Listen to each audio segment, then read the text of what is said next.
The first shot.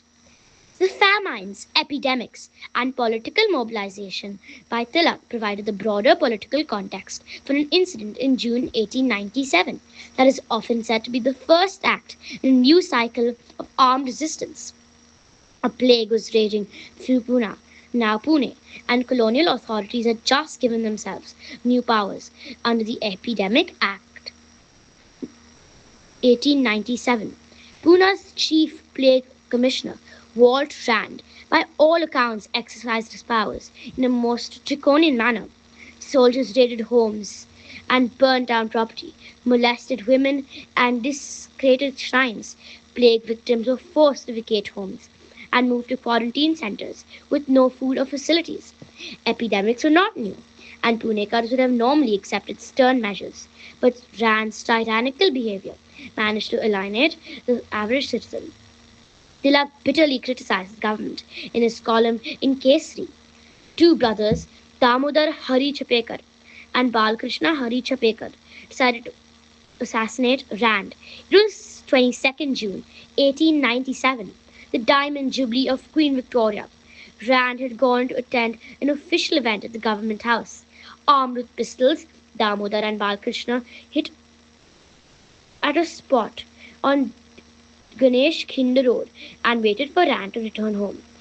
It was completely dark when they saw an official carriage coming down the road. Balkrishna leapt at the horse drawn carriage and shot the occupant point blank. It was only then that he realized it was not Rand, but his lieutenant, Charles Arrest. Meanwhile, another carriage came out from the darkness, the one in which Rand was traveling. Damodar attacked the second carriage and shot Rand. He rushed to the hospital, but died a few days later. The incident shook British officials across India, and a large bounty of 20,000 rupees was offered for the information. The Dravid brothers, former associates of the Chapekars, came forward and provided leads. Damodar and Balkrishna were arrested and hanged. Tilak was arrested too. Although no direct link could be established, he was sent to prison for incitement of violence. It was made a national figure. The Chapekar brothers perhaps marked the beginning of revolutionary movement in India. They were certainly influenced by the political forces unleashed by Tilak, but they were neither members of a significant network, nor did they have any long-term political objectives. They merely wanted to punish Rand. However, they did inspire a new generation of Indians to take up arms. When a teenage Vinayak Savarkar learned the execution of Damodar Chapekar, he went to his family temple and swore in front of goddess Bhagwati that he would commit his life to freeing India of foreign rule through armed struggle.